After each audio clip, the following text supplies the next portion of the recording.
Hello everyone, welcome back to my channel. My name is Ingrid and this is Ingrid Reads a Lot. As you can hear, I hope not as I can hear it because I'm annoying myself, but I have a little bit of a cold. I feel totally okay, I'm just stuffed. And I have my water with me, so if I have to pause for water breaks, you know why. But I want to talk to you guys about all the books I read in the month of February. It's also raining outside, so if you can hear that, I apologize. I actually did not read a lot of books this month. But I will say that the books I did read were very lengthy, so maybe that's why I didn't read as many books.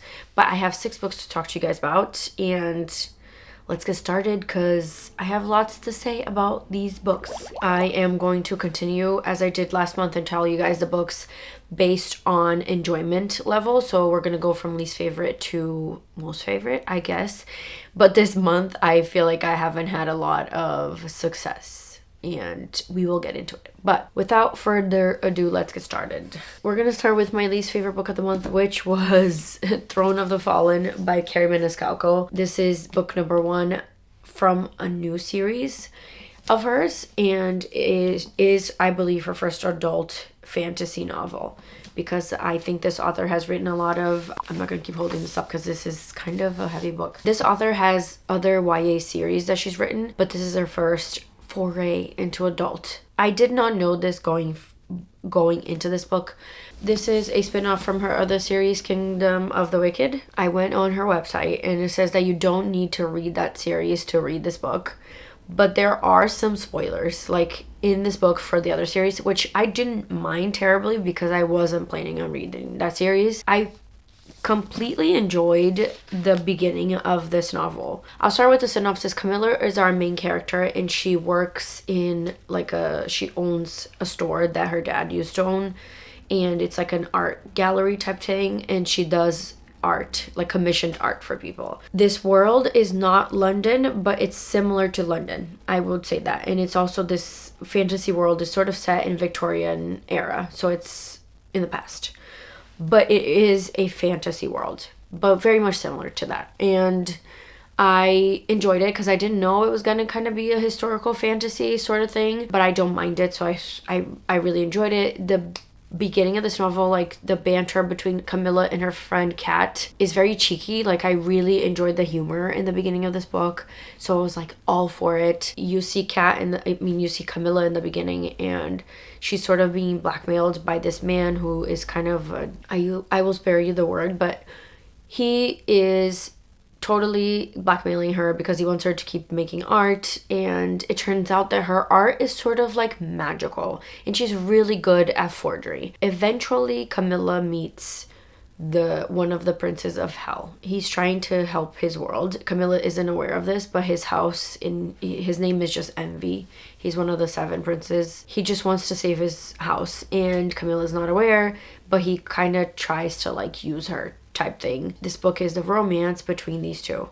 And like I said, the beginning is very cheeky. I really enjoyed it. I was kind of enjoying the world, even though I quickly realized that this was a spin-off from the other series.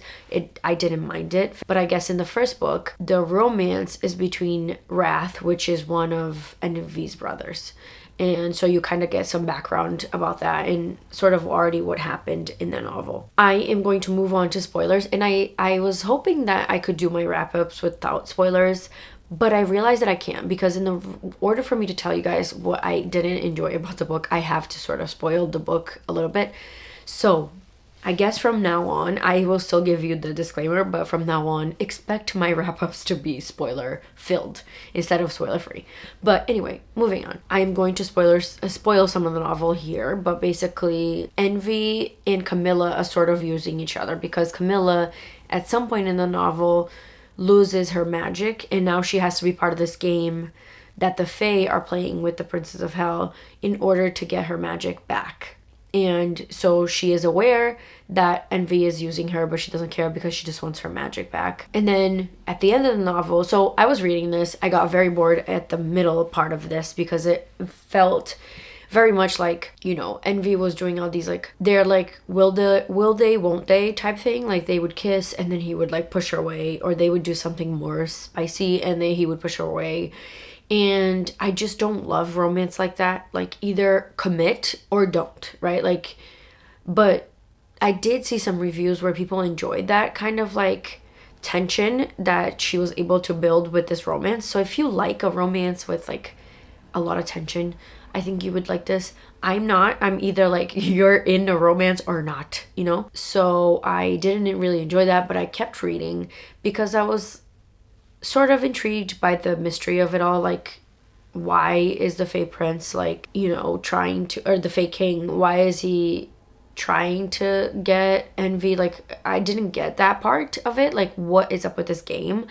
But I kept reading it, I guess. And then at the end, which I had already predicted, but you find out that Camilla is actually not human, and she is the daughter of the king, the Fae King. And one of the reasons why I didn't enjoy this is because when they find out, Envy is sort of like, how could you lie to me? Like, how could you, blah, blah, blah. And I'm like, bitch, have you looked in the mirror today? Like, you've been lying to her this whole time. The only reason why I think we as readers don't find it so like appalling is because Camilla is aware, because we're in her head, so we know that she's aware. But that doesn't negate the fact that he's still lying to her, even though she's aware of it and she's just not calling him out on it. You know what I mean? And the fact that he is like so beyond her that she lied about being Fae because he hates Fae apparently. I just didn't enjoy it. So I gave this book a 2 stars, and I'm not gonna keep reading because I guess it will be sort of a series, but it will be following other brothers. I just didn't care for it. I adored the beginning of this book, and I adored the friendship between Camilla and her friend Kat, and I loved how cheeky like the references in this were. I was hoping that there would be a lot more of that, and we sort of delved more into this whole mystery thing in the game, and I just didn't care. And I think that's the reason why I didn't enjoy this so much, was because I couldn't care less about this whole thing. But that doesn't mean that you won't. I think a lot of people did enjoy this book, so there it is. Two stars for this one. I gotta consult my list because I'm not sure. Yeah, this book was 564 pages, and the other book I read was 848, and then the other one was 448. So I think that's why I didn't read as much, because all these books were chunkers this month, man. All right, and then the next book I didn't enjoy, well, I shouldn't say I didn't enjoy, I didn't love, because I gave 3 stars, was Mr. Magic by Kirsten White. This is a horror novel. The premise of this is so good. The premise is that there's this show. In my head, I thought like Barney, right? Because Barney is in this house and he has little kids playing with him or whatever. But I don't know if that's the actual thing. But basically, think Barney. And think about the fact that what if when everyone turns into adults, no one really knows about Barney. Like, no one knows what happened in the show, what happened to the kids in the show. There's no video evidence of the show. And so this show becomes sort of like an urban legend because no one can find a recording of the show or what happened in the show. And the show is called Mr. Magic. And there was this entity in the show who was Mr. Magic. He would sort of guide the kids throughout things and, you know, how to be better humans and all these things. The beginning of the show, we follow one of the kids that they're all now adults. I think they're in their either late 30s, early 40s. There's supposed to be a reunion of the show, which is in podcast form. Throughout the book, you get sort of like snippets from, like, it's like mixed media, where you get snippets from like posts about the show or like Reddit threads about the show and talking about this podcast revival of the show. I loved that premise. I love the fact that this was like, oh, what was going on? Like, what is the show, you know? Spoiler alert, I didn't enjoy this. And I think I enjoyed the premise of this much more than I enjoyed the execution, which is very sad in my opinion. I was hoping I was like, this book had so much potential to be like a very scary, like sort of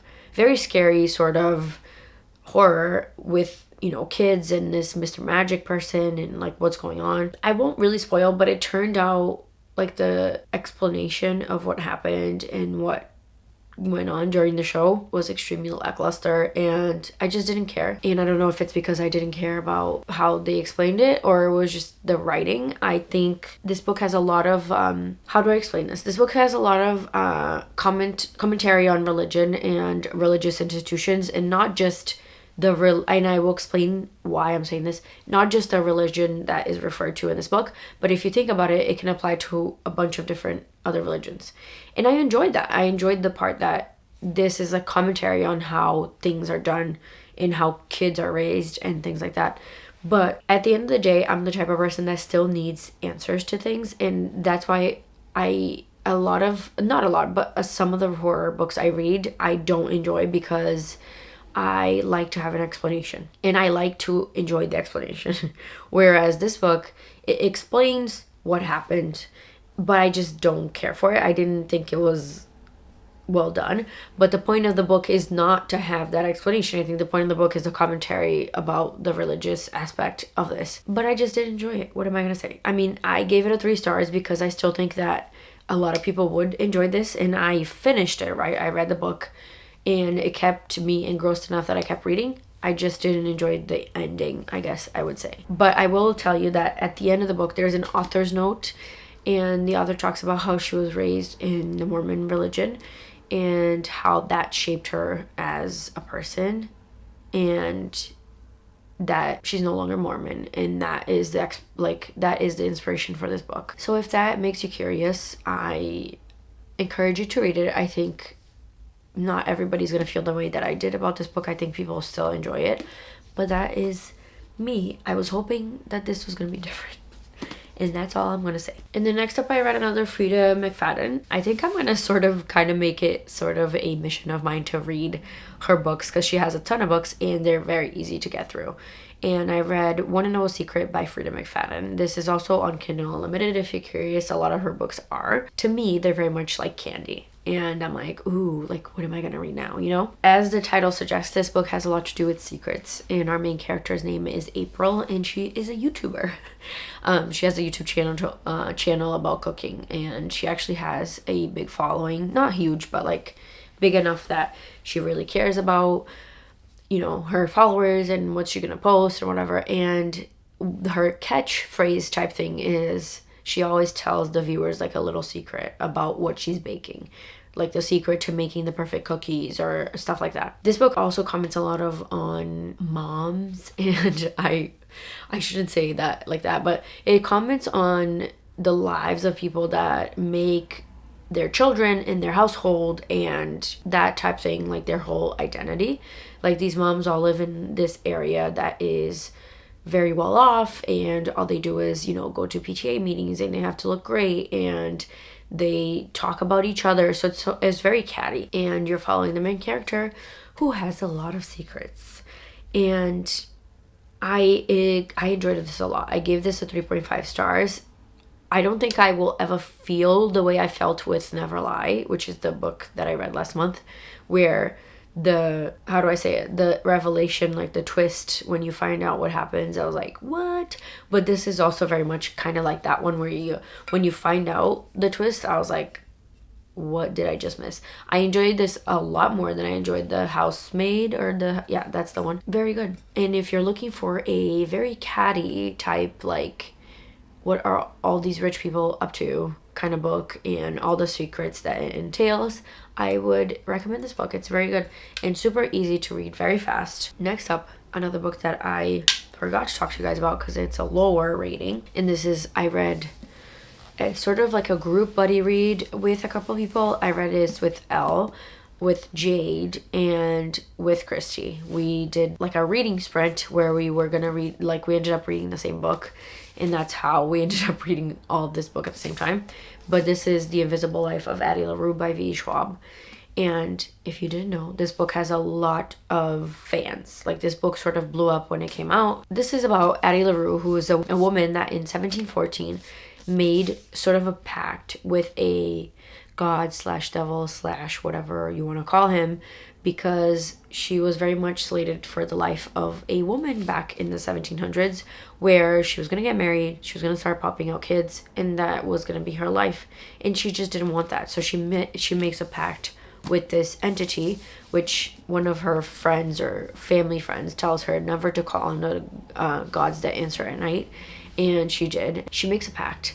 But the caveat is that she doesn't realize is that no one ever remembers her. She interacts with people, and literally as soon as like a door closes or they go into another room, they forget she exists. And that's how she gets her freedom. She asks for freedom, and that's what he grants. But Addie is very persistent, and so you follow her throughout the decades. She never dies, and that's how it is. I don't want to say anything else that's not spoilery, because I will go into spoilers in this book, but here is the spoilers part.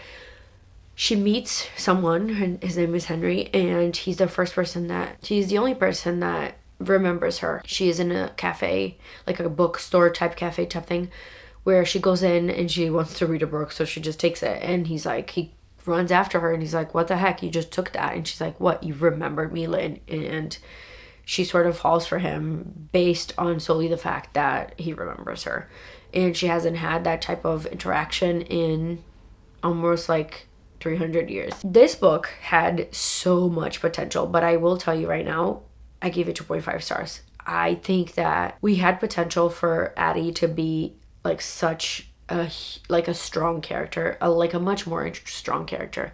But all we get is Addie going through the years, trying to find love and trying to find peace. And I think she wants to achieve that in love. And I don't think you will ever achieve that. And you follow her through these like epic romances that she ends up having that never turn into anything because they can't remember her. And then she also has a love story or a romance with the devil character, because at the end of the day, she's the only soul that he kind of like has kind of one-upped him, because he thinks that she will give up her soul earlier than she does, because he feels like she won't be able to live with that much sadness, like no one ever remembering her and stuff like that. And they end up having like sort of a toxic romance, because she is aware of the fact that he doesn't really love her. He just wants to conquer her because he hasn't. I just thought there was so much more potential for Addie to be a character that took part in history. You know what I mean? Like, even if no one could remember her, if she did anything to do with like, I don't know, the wars, famines, and all these things that happened between 1700s and I think it's 2000s. There is one snippet of her being a prisoner of the war during World War II because she tries to help, and that's it. And you don't get, the thing is, when I found that out, I'm like, oh my god, we're actually gonna get her doing something, right? But what we get is the god character coming to save her, because she was taken by the Nazis and they realized that she was trying to help the Allied forces and whatever. But we don't get any of it. Like, we don't get any of it with her. I hated it. This book is completely character driven, and I will say that that's not something I mind if I like the characters. And I didn't like Addie. I liked the god character. I thought there was a lot of potential for him to be redeemed, if that makes sense. Like, because you could argue like that the power of love like redeemed him, and that they, you know, live happily ever after and stuff. But that just didn't happen, and I just didn't like it. I didn't like Addie. And this is not my criticism. I did, because I like, after I read a book, especially if I don't like a book, I'd like to read like reviews of the book and why other people didn't like it. And I did see someone comment on the fact that she lived for hundreds of years, right? And she goes from France to America to back to France, and there's no like, you get her snippets of her being like, oh, I've done everything under the sun, I've been everywhere, but like, you don't see her anywhere other than America and Europe. And it's like, if you've lived 300 years, like, wouldn't you want to explore other parts of the world? And that was the criticism that the person was trying to make, that this was very white centered and very much that's the only places that she went to, you know? And I agree with that. I'm like, come on. I did like the ending a little bit more than I liked the entirety of the book, where, you know, she decided, the thing is, as I was reading this, I realized that something was weird about Henry, the guy that remembers her. I'm like, I don't know if maybe he's like a witch or something, but there's something weird about him, because every person that meets him, like, you realize that they like immediately are besotted with him. And so I'm like, what is going on with this guy? And then it turns out, this is all spoiler, by the way, since the beginning of this, it turns out that he also made a pact with the guy, and that's why he's able to remember her, because he also has the connection to the god guy. The conclusion of this was that, oh yeah, there's triggers for unaliving oneself in this book, and that's what Henry was going to do, because he had this like idea. He obviously is depressed, and he had this thing where no one really loved him for him, and so he was gonna end his existence. And the character guy comes and he's like, you can have that. I will have everyone that you meet fall in love with you and make you their world. And he takes him up on the thing, but he only has like a certain amount of time. I think it was a year from the date of that it happened. And when Addie finds this out, she like is adamant on saving him. And what she does is she basically tells the god guy that she's like, I know you want me, I know you want to be with me, so let him go and I will be with you. And they do. And I was like, oh my god, great. But then at the end, because I do feel like Addie loved him, you know what I mean? Even though in the book and in her head she's like, I don't love him, he doesn't love me, I feel like their story is the epic story and not Henry's. But in Addie's mind, she doesn't love him, and so she's like, I am going to, like at the very end of this book, it's her being like, I'm going to destroy you, you won't know what's coming, and you won't know it's coming from me, and whatever.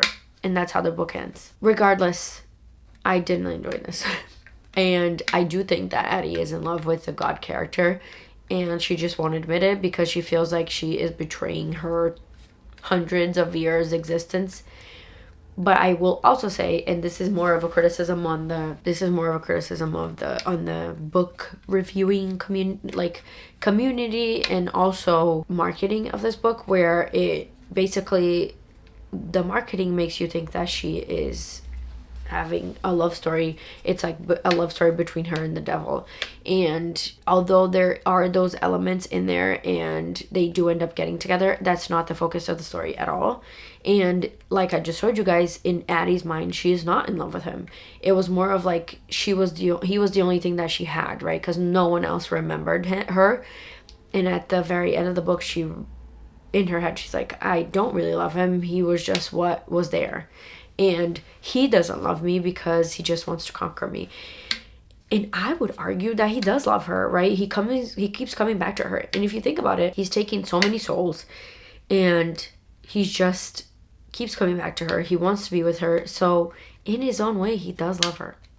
So look at me trying to defend the devil, but it's like, I guess I just didn't enjoy this, and I'm a sucker for a bad boy. And I thought, and I guess that's why a lot of people did enjoy this, because it's more of like Addie taking back herself and taking back her life. And I guess if you like that kind of stuff, I just didn't like Addie as a person, so I didn't enjoy this. I thought it was, in the middle of this, I almost DNF'd because it's so boring. It's like literally Addie going from person to person, having this like story and like blah blah blah, and oh, they can't remember me, so I have to go, like, and I thought she could have done so much more in terms of like things that happen in the world and at the time that she's been alive, since like the freaking 1700s. But all we get is unrequited like love stories, and it's just so depressing, Anyway, I forgot that I gave this a 2.5 stars, so I kind of skipped around. But let's go. Let's more into like loving things, because I'm sick of not liking books, and I feel like this month I didn't enjoy a lot of the books I read. I think it was like half and half, like literally, because I only read 6, so half the books I read I enjoyed and half I didn't enjoy as much. And I'm really sorry if my voice is annoying. I know I'm annoying myself. So all right, let's talk about one of the books that was a surprise in a good way, because I really ended up enjoying this, even though I didn't think I was going to. And this is House of Flame and Shadow by who is this by? Sarah J. Maas. I forgot her name for a second, even though I have read all of her books that are out. This is the conclusion to Crescent City, which is her third like world novel type thing, like different world than ACOTAR and ACOTAR and what? And Throne of Glass. But I wasn't going to read this, and I think if you've watched my channel, I used to have a channel, and then I deleted that channel because I just wanted to start fresh. And back in that other channel, I had a review of House of Sky and Breath, which is the second book of this trilogy, which I ended up really disliking, like really, really, really. This third book, I feel like all of the criticisms I had for that second book, this book did better, if that makes sense. Like, I thought that other book had a lot of spicy scenes just for the sake of spice. This book barely had any. And the ones that were in the book, they were to further the plot and like to further the relationship of these characters, as opposed to just having like spice for the sake of spice, which I don't mind at all. Like, I actually enjoy spice in some fantasy, but I feel like it has to be done well, if that makes sense. Obviously, this is the conclusion. I'm not going to get into it here because I want to do a separate video talking about this book, but just know I thought this book was really, really well done compared to the second book. And I'm not comparing this to her other novels. I'm comparing it to its own series, because I enjoyed the first book a lot, and then I didn't like the second book, so I almost didn't read this, but I'm glad I did because I really liked it. 4 stars. I still had some criticisms, so it's not a perfect 5 stars, but I thought this was really well done. And then last but not least, I want to talk to you guys about Bride by Ali Hazelwood. This is a book I read that I really, really enjoyed. I gave this a 4.5 stars. This is a paranormal romance that was written by Ali Hazelwood. If you don't know, she's a romance author, and she's written a lot of contemporary romance, and this is her first foray into something different. I thoroughly enjoyed this. I think that, I mean, look at me trying to tell this woman what to do. I think that this is what she should focus on as opposed to her contemporary stuff, because I read one of her contemporary novels and I didn't enjoy it. Take that with a grain of salt, because Ali Hazelwood is a very popular author. Lots of people like her stuff. I didn't quite enjoy her contemporary stuff. I loved this. This is the story of Misery, and she is a vampire. And in this world, vampires and humans and the lichens, which are like werewolves, all kind of live peacefully in their own thing. Everybody's aware of each other. And I say peacefully because they have sort of like they have a truce, but in the geography type thing, like they each have their areas, but it's very shaky. Misery Lark is the daughter of one of the vampire people that are in power. Her father volunteers her to marry the Lycan Alpha. I forget his name. I don't even know if we find out his name. I'm sure we do, but I forget it. I'm gonna say that Misery decides to marry the Alpha because she feels like he can help her with something, and there's a mystery going on too in this book, and I'm just gonna say that. I don't want to spoil anything else because I quite enjoyed this book, and I went into it pretty blind, and I think you should too. I will say this book has romance, and it's cute and everything. I think the world building of this was really well done. I enjoyed the paranormal aspect and like what's going on in the world a lot. And that's, to me, I think that has to be like, that's a very important part of like paranormal romance or like fantasy romance. I have to enjoy the plot as opposed to just the like spicy stuff, and the romance stuff. But I really think this was very well done. I enjoyed Misery a lot. She is kind of like a very unfeeling character, and she doesn't she thinks that that's part of like her, like it's the whole like nature versus nurture thing. She thinks that it's basically her vampire nature, but I have a suspicion that it's more the fact that she was like the way she was raised. I kind of like her, and I like her character a lot, and she grows a lot as a character in this book. I very much enjoyed this. I gave this a 4.5 stars, and I will definitely be reading more things from Ali Hazelwood if she writes in this paranormal world. I have labored on for quite a long time now, so I'm gonna end it here. Let me know if you read any of these books, and if you loved them or didn't, let me know. And I am going to film now my thoughts of House and Flame and Shadow, and I hope you guys will come back for that. But yeah, I will talk to you guys on the next one. Goodbye.